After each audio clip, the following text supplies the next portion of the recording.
오늘 우리에게 주신 하나님 말씀은 시편 9편 13절부터 14절까지의 말씀입니다. 우리 한 목소리로 함께 봉독하겠습니다. 여호와여, 내게 은혜를 베푸소서. 나를 사망의 문에서 일으키시는 주여, 나를 미워하는 자에게서 받는 나의 고통을 보소서. 그리하시면 내가 주의 찬송을 다 전할 것이요, 딸 시온의 문에서 주의 구원을 기뻐하리이다. 아멘. 네, 오늘도 하루의 시작을 주님의 거룩한 성전에서 말씀과 기도로 또 예배로 시작하는 성도님들에게 주님의 은혜가 함께하기를 진심으로 축복합니다. 오늘 시편 9편의 표제어는 다윗의 인도자를 따라 물라벤에 맞춘 노래입니다. 이 물라벤이란 아들의 죽음이라는 뜻인데, 이 구체적으로 이것은 지휘자를 따라 아들의 죽음이라는 연주 방법이 있대요. 그 연주 방법 혹은 또 그러한 곡조에 맞춰 부른 노래로 이렇게 번역을 할 수 있을 것입니다. 이 죽음이라는 연주 방법으로 연주하는 것으로 미루어 보건대 이 시의 분위기가 무척 어두울 것이라는 것을 이제 우리가 쉽게 짐작할 수 있겠죠. 그렇습니다. 시편 9편은 현재 왕이신 하나님께서 일하고 계시지 않은 것 같은 상황을 말해주고 있습니다. 하지만 다윗은 비록 지금 상황이 어렵고 힘들어도 과거에 나에게 구원을 주셨던 하나님을 이제 생각한 거예요. 그러면서 앞으로도 우리 주님이, 우리 하나님이 나를 구원해 주실 거야 라는 미래에 대한 소망을 갖고 있기 때문에 이 시편 9편은 탄식시가 아니라, 내가 지금 힘들고 어려운 것을 하나님께 아뢰는 그런 시가 아니라 찬송시에 속하게 됩니다. 1절과 2절 보면 잘 알 수 있는데, 우리 함께 1절과 2절 말씀 봉독하겠습니다. 시작.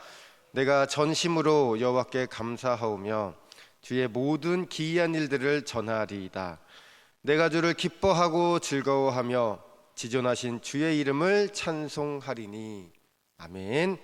다윗은 현재 매우 어려운 상황에 처해 있습니다. 글쎄요, 제가 생각을 해봤는데 만약에 지금으로 상황에 비교해서 이야기를 하면 채권자들이 막 1시간이 멀다 하고 독촉전화를 하는 거예요. 빚 갚으라고요. 그리고 사랑하는 가족들과도 멀어지고 또 건강도 잃어버린 상황입니다. 한 이 정도라면 얼마나 삶의 막바지에 이르렀는지 잘 우리가 짐작할 수 있을 텐데, 한 사람이 이러한 상황에 직면하면 그냥 머리 싸매고 누워 있거나 그냥 자포자기하며 멍하니 하늘만 쳐다보고 있거나 이렇게 둘 중에 하나를 선택할 것 같습니다. 하지만 다윗은 그럼에도 불구하고 시편 9편을 통해서 하나님을 찬송하고 있어요. 어려움 가운데에서도 하나님 찬송하고 있습니다. 오늘 시편 9편은 세 가지 내용을 담고 있는데, 우리 한번 PPT 한번 보실까요? 자, 첫째는요, 3절부터 9절까지로 하나님이 심판하십니다라는 메시지를 담고 있습니다. 둘째는 9절부터 12절까지예요. 하나님은 당신을 의지하는 사람들을 만나십니다 라는 메시지가 담겨져 있습니다. 그리고 마지막 셋째는 이제 18절부터 20절까지로 하나님은 궁핍한 사람들을 구원하십니다 라고 그런 메시지가 담겨져 있습니다. 우리 성도님들께서는 다윗이 말하는 세 가지 시, 하나님은 심판하시는 심판자시고, 또 하나님을 의지하는 사람을 만나주시고, 또 궁핍한 사람들을 구원하신다라는 말씀 믿으십니까? 네. 혹시 그저 알고 계신 건 아니시고 정말 믿고 계신 것 같아요. 우리 성도님들 아멘 소리가 큰 거 보니까요. 그래서 정말 아는 것과 믿는 것은 천지 차이입니다. 아무리 많은 성경 구절을 달달 외우고 그 말씀이 또 내 마음속에 날카로운 검이 되지 못한다면, 내 심령과 골수를 찔러 쪼개지 못한다면, 그 하나님의 말씀이 내가 아무리 성경을 많이 알고 있어도 내 삶에 어떠한 영향도 주지 못하기 때문입니다. 누구에게 들어서 알게 된 건 믿음이 아닙니다. 우리의 상황이 좋지 않을 때에도 먼저 다윗처럼 주님을 찾고 주님을 의지하는 게 진짜 믿음입니다. 우리 함께 시편 9편 13절 말씀 봉독해 볼까요? 시작. 여호와여, 내게 은혜를 베푸소서. 나를 사망의 문에서 일으키시는 주여, 나를 미워하는 자에게서 받는 나의 고통을 보소서. 아멘. 우리 성도님들, 내가 죽을 것 같은 어려움에 처해 있을지라도 다윗처럼 담대하게 멋있게 고백할 수 있기를 바랍니다. 주님, 제발 저를 좀 봐주세요. 저를 좀 기억해 주세요. 오직 주님만이 나의 사망의 문에서 일으켜 세워주실 수 있습니다. 이렇게 기도하실 수 있기를 바랍니다. 그러면 하나님께서 우리 성도님들의 기도 마음판에 새겨주시고요, 성도님들의 삶에 닫힌 문도 열어주시고 또 굽은 길도 걷게 하시고 없던 길도 만들어 주시고, 그래서 언제나 복된 길로 인도해 주실 것입니다. 오늘 본문의 10절 말씀 우리 함께 봉독하겠습니다. 시작. 여호와여, 주의 이름을 아는 자는 주를 의지하오리니 이는 주를 찾는 자들을 버리지 아니하심이니이다. 아멘. 그렇습니다. 하나님은 당신을 찾는 또 의지하는 자들을 버리지 않으십니다. 하나님은 결코 하나님의 자녀의 손을 놓지 않으세요. 어쩌면 우리 눈에 하나님이 보이지 않아서 하나님이 우리를 잊고 계신 것처럼 느끼실 수도 있을 겁니다. 하지만 하나님은 단 한순간도 우리 곁을 떠난 적이 없으십니다. 우리가 하나님을 떠난 적은 있을지 모르겠어요. 우리가 하나님을 느끼지 못하고 늘 우리 옆에 계시는 하나님의 숨결을 느끼지 못할 수도 있지만 그건 우리의 생각과 착각이고요, 하나님은 언제나 우리가 서 있는 그 자리에 함께 해 주십니다. 하나님은 다윗의 고백처럼 당신을 찾는 자녀를 결코 버리지 않으시고 당신의 마음 가장 한가운데에 새겨 놓으십니다. 함께 예배를 드리시는 성도님들께서 보이는 것 믿으면서 살아가는 것이 아니라 우리는 믿음으로 세상을 바라보는 그리스도인들이잖아요. 그래서 믿음의 눈으로 세상을 바라보며 어려움과 또 시련들, 고통의 순간들 가볍게 주님과 함께 동행하며 뛰어넘으실 수 있기를 주님의 이름으로 축복합니다.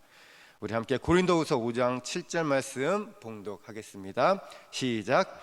이는 우리가 믿음으로 행하고 보는 것으로 행하지 아니함이로다. 아멘. 때로는 사실과 진실이 다를 수가 있어요. 보이는 것이 모두 진실은 아닙니다. 우리는 연약한 존재임에는 분명합니다.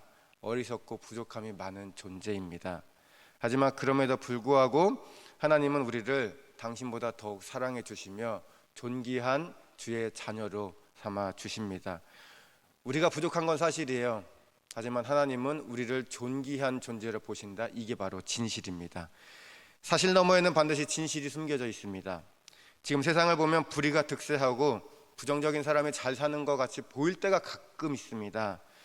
이 세상에서 그저 나만 잘 먹고 잘 사는 것이 사실이요 진리인 것 같습니다. 세상에서 모두 그렇게 이야기하잖아요. 하지만 진실은 다릅니다.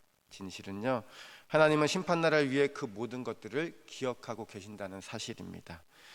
우리의 믿음과 하나님을 믿지 않는 사람들의 불신앙, 그리고 우리가 새벽제단을 쌓으면서 기도했던 것과 주를 믿지 않는 사람들이 영적으로 나태함, 그래서 범죄한 것들, 믿는 우리가 범사에 감사하며 주님께 영광 돌렸던 것들과 또 세상 사람들이 자기 자신만 생각하면서 오직 자신에게 모든 공로를 돌렸던 것들, 하나님은 이 모든 것들을 기억하고 계십니다.